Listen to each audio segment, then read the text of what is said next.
ကိုနည်းနည်းမိုးတော့အလင်းရောက်လို့အိယာကချလိုက်ရင်ဆန္ဒပြုလိုက်ဘယ်လိုဆန္ဒပြု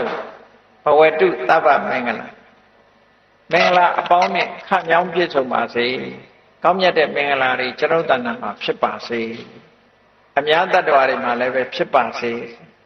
ဘလောက်ကောင်းတဲ့ဆန္ဒလားနော်သူများကိုနှိပ်စက်ဖို့ပါရလားဒီထဲမှာ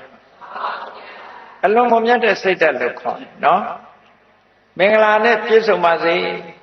ရခန္တုသဗ္ဗဒေဝတာနတ်တွေကအလုံးကိုစောင့်ရှောက်ပါစေဒါလည်းကောင်းတဲ့ဆန္ဒပဲသူစောင့်တာမစောင့်တာကိုယ်နဲ့မဆိုင်ဘူးကိုကစောင့်ပါစေလို့ဒီလိုပြောတာဟုတ်ကဲ့လားဒါကိုပြောမယ်ဆိုရင်နတ်အာကိုတာလားလို့ဆိုမဟုတ်ဘူးနတ်အာကိုလို့ပြောတာမဟုတ်ဘူးနတ်တွေကလည်းလောကကိုစောင့်ရှောက်တာတွေရှိတယ်ပေါ့အဲ့ဒါလို့စောင့်ရှောက်တာတွေရှိလို့နတ်တွေကအမှတ်တမဲ့မနေဘဲနဲ့စောင့်ရှောက်ကြပါစေ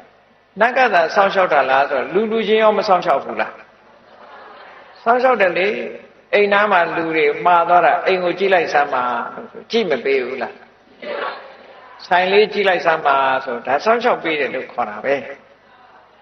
အကြောင်းကိစ္စရှိလို့ရှင်သတင်းပို့ပေးတယ်ဟောဒါစောင့်ရှောက်တယ်လို့ခေါ်တာပဲအဲ့တော့လူချင်းလည်းမေတ္တာရှိရင်စောင့်မေတ္တာမရှိရင်ဒီတိုင်းကြည့်နေမှာပဲဩနတ်တွေကိုလည်းပဲကိုကမေတ္တာရှိအောင်မေတ္တာပွားပြီးတော့ထားရင်နတ်တွေရဲ့စောင့်ရှောက်မှုရောမခံရဘူးလားဒါကလောကရဲ့သဘာဝပဲနော်ကိုနဲ့ခင်မင်နဲ့မေတ္တာရှိတဲ့ပုဂ္ဂိုလ်ဆိုလို့ရှိရင်ကိုယ့်ကိစ္စကိုလာလုပ်ပြီး